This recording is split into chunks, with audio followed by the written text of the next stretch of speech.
Well, today we're doing something a little different, and that is we're meeting in this restaurant.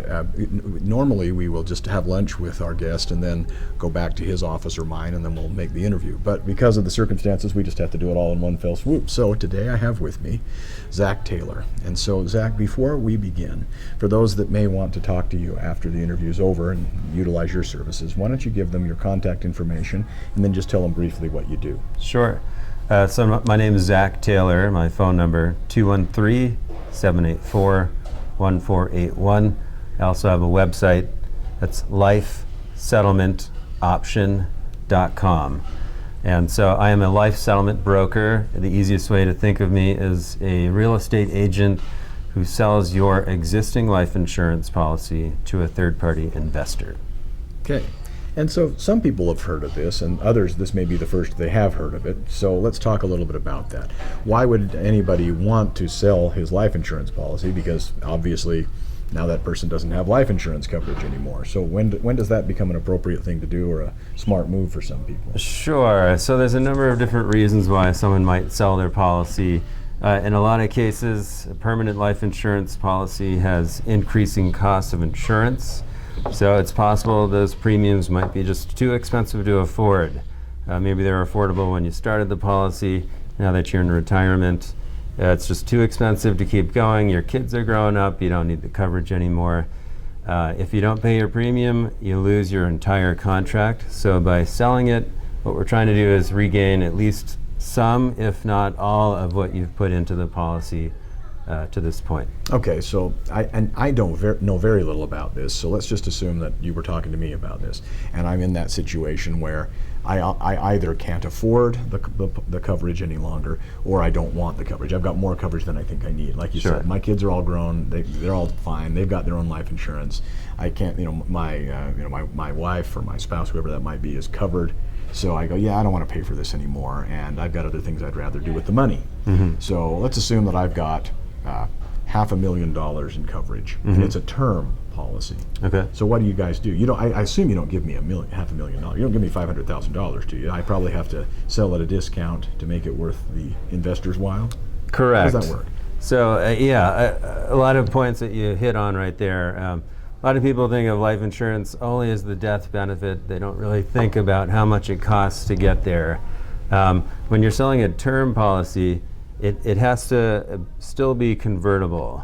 Most term policies have a conversion period where you can turn that term policy into a universal life or whole life policy. Those are known as permanent insurance. Okay, so the first thing you're telling me that I didn't know is that most of the time a term policy can't just be sold as is. It has to be converted. Yeah, normally we sell the conversion, so the client shouldn't convert it and then try and sell it. We should try and sell the conversion, before it's done. Okay. All right. So if I have a $500,000 term life insurance policy, how will that look by the time I'm done? What will I end up getting? Yeah. So every case is unique. What an investor is looking at is, of course, the death benefit, but how expensive are the premiums? So you want to find someone who's going to die fast? Not necessarily. But that would be the best, right? From an investor's point of view. Those are the easiest. If we weren't talking about human feelings and kindness and all that kind of stuff, the best thing to do would be to buy that person out and have them die within a couple of years, right? Because the longer you have to keep paying for it, the lower your return on the investment. Would that be correct, or am I missing that too?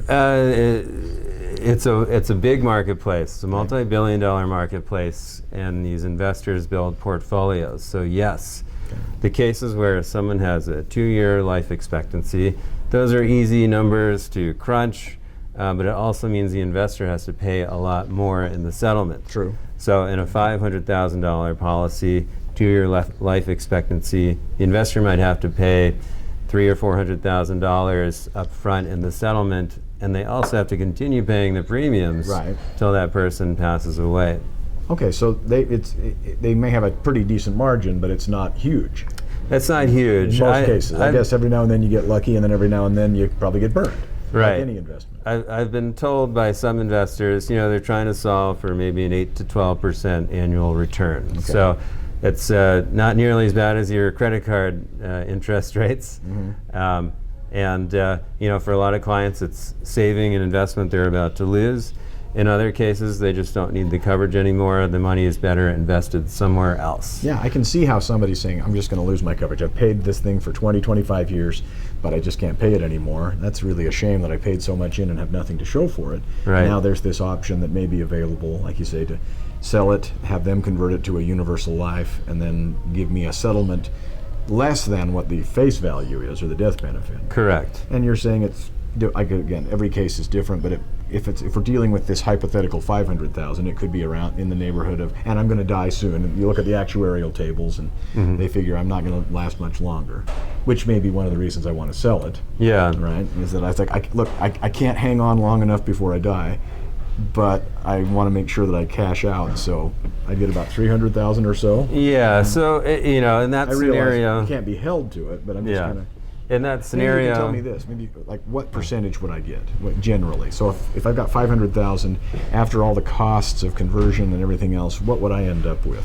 What percentage of that death benefit? So when someone has a terminal case, I like to think in the 60 to 70% of the death benefit, or we refer to as the face value, and that's if you have a true terminal case. Yeah, a lot of old folks, they think they're unhealthy, they've got high blood pressure, they're overweight, maybe they've had some heart procedures, but when you look at the actuarial tables, a 75-year-old with all those problems may very well live until they're 85. So in that scenario, instead of 2 years, we're looking at 10 years. The investor has to make interest on that money up front, and they also have to pay all those premiums for another 10 years, most likely. They may pay longer, they may pay a little less. But in that scenario, you're going to drop down quite a bit into how much you're going to get in a settlement. So depending on how the numbers crunch, sometimes people only get maybe $10,000 on a term policy. That's like worth $500,000. Yeah, and for a lot of folks, a lot of people are probably very disappointed to learn. They probably think, gee, I'm going to get. Some people are probably foolish enough to think I'm going to sell it for $500,000. I certainly get, you get clients. Well, I've never had a client expect the full face amount, but they call hoping to get maybe $400,000, and they're 65 and they're pretty good health. Right. The numbers don't crunch. Look how much you got to spend in premiums over the next 20, 30 years. So do you find that most people that sell are just people that can't afford it? That would seem to me to be the most common scenario. It's like, gee, I don't want to, even if I get 10,000, that's more than what I would have gotten if I just stopped paying. Well, with term policies, since that's where we started, a lot of folks, their term policy is about to end, and so they're not going to continue the policy. The coverage is ending, and they're not going to convert it themselves. Hey, it'd be great if I could get $10,000, $12,000 back. I was just going to throw it in the garbage. Right. The alternative was zero. Right. And those are people that are in good health. If they have serious health problems, they are sick, and they're in that scenario, hey, maybe they can get a lot more. Maybe they get $300,000, $400,000. Okay. So every scenario is unique. So my guess is you're saying that, is it easier for the investors to buy out existing universal life policies then? Or is it? Is there no difference? I mean, it's easier in terms of there's less steps in the process. Are the calculations and the returns for the person who sells the policy any different, or is it the same basic formula? Same basic formula. They're looking at how much this is going to cost over how many years the person is likely to live, and is it going to be profitable for them, or are they going to lose money on it? Do people going through a divorce often find themselves wanting to sell a policy to get to free up some cash? Because you hear these trends. We're making this in 2021, the end of 2021, and so the gray divorce is supposedly a trend that people that are older are divorcing in higher numbers. That may or may not be true. But what if somebody, typically people get divorced around the age of, between like in their 40s and 50s. Mm-hmm. Would that make any sense? So you've got a healthy person who's 45 with $500,000 life insurance. Yeah. That guy's going to get what, $100? So the longest life expectancies we see in the marketplace is about 20 years. So for most clients, we say 65, 70 plus, you're likely to qualify. Mm-hmm. If you're in your 50s and you're healthy, there's nothing that says you're not going to live till you're 80 or 90 at Which that means point. that the investment becomes too risky. Yeah, right. It's too long to wait for a return on investment, and the numbers. Too much money to invest. They might. Yeah, and kind of coming back to the consumer perspective on life insurance. We look at the death benefit, and if someone's life ends tragically early, their family may become wealthy very quickly. But in most scenarios, life insurance isn't a get-rich-quick scenario. Right. Otherwise, the insurance companies would go out of business. Go out of business, exactly. So the investor is being fair in the sense that they have to look at how much it costs for them to make a profit on it. All right. So anyway, when it comes to divorce, senior divorces, I've worked with a number of clients, and sometimes the policy was taken out to protect the spouse. Maybe they bought a new home, there's a mortgage, those types of things, but now you're splitting up assets. And one spouse could technically keep the policy. Maybe if it's the wife and she has her husband's policy, she could become the owner of that policy, and she becomes responsible for paying the premiums until he passes away. Right. That's certainly possible, but it's in most cases it's a cleaner break to just say, okay, we don't need this policy anymore. Someone's getting the house, someone's getting the investments, whatever. To kind of offset the divisions. Right, and with a universal policy or a whole life, there's usually a surrender value because there's a cash account. That surrender value, let's keep it at $500,000 life insurance policy. Okay. Maybe the surrender value is $30,000. Technically, you could cash it out, get a check for $30,000 from the insurance company, or you could try and take it to market. Maybe instead of 50, you can get 80. Maybe you can get 200,000, depending on the case. So, just like real estate, what we're doing is we're trying the market and seeing what kind of offers come in. Do you happen to know how long this has been an investment vehicle? How long Yes. it's been around? So initially this industry started in the 80s during the AIDS epidemic. People were given terminal illnesses and short life expectancies. If they had a life insurance policy, they would sell it. Maybe that'd give them access to money for additional for additional medical help. Mm-hmm. People with HIV are living much longer these days, but a lot of seniors are finding themselves with these increasing premiums that they can't afford anymore. So That's interesting. maybe when they started the policy, it was $10,000 a year. Now they're asking for $50,000 or more. I just sold a case that was $140,000 a year to keep this policy going. So for an individual, that's a big check to write, even if you have the cash to do so. That's very interesting. So. All right.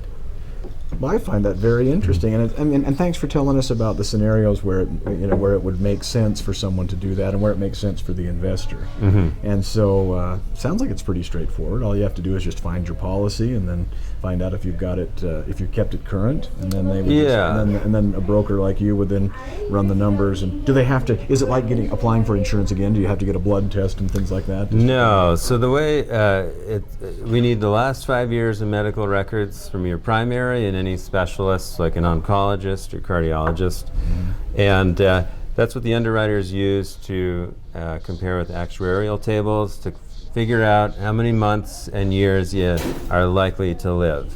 No blood tests, no interview. A lot of clients call me because they know the shorter your life expectancy, the more money they're likely to get. Mm-hmm. So they'll call me, they'll tell me how sick they are, they're dying. But we actually run the numbers. It looks like you're going to live another 10 years. That's kind of funny. It's like, oh yeah, let me tell you, I'm a great prospect. Yeah. I'm going to expire any minute now. A lot of people waste their breath trying to tell me how sick they are. It all comes down to what's in the medical records from a real doctor. And then we also run an illustration on your policy. We want minimum level premiums to age 100 is kind of the standard illustration. Interesting. So the investor is not looking to accumulate cash in the cash account. They just want to keep the policy in force until it matures. So, if you need help with that, I can help you call your insurance company. But it's fairly easy. And then, as I mentioned, it's a multi-billion-dollar industry. There's quite a few different investors. Some folks see TV commercials. There's one big one. Yeah, I hear one on the radio a lot. Yeah, and you can get an offer directly going to them without working with a broker. But you'll never know, could I have gotten more? Was this a good deal? My job is to create competition in the marketplace, and every investor has a different level of motivation at that time. Maybe they already have a lot of long life expectancies, they need short ones, and vice versa. So it's good to shop it around. And maybe different overhead, right? People that are advertising on national TV are probably going to end up paying out less than somebody that has lower overhead. Yeah, it varies on every case. Sometimes the TV guys have the biggest offer. Oftentimes people can't get an offer anywhere, but we can find a smaller investor that's willing to go for it. That's interesting. That's right. my job. That's my value that I bring. Well, this has been very enlightening, something that I knew very little about. You've done a great job of explaining it, too. So for those that would like to give you a call that may be interested in this for themselves or a family member, please give them your contact information and your name one more time. Yeah, so my direct line is 213-784-1481. You can also send me a text or an email, Zack, Z-A-C-K, at lifesettlementoption.com. Thank you so much, Eric. I appreciate it. Thanks.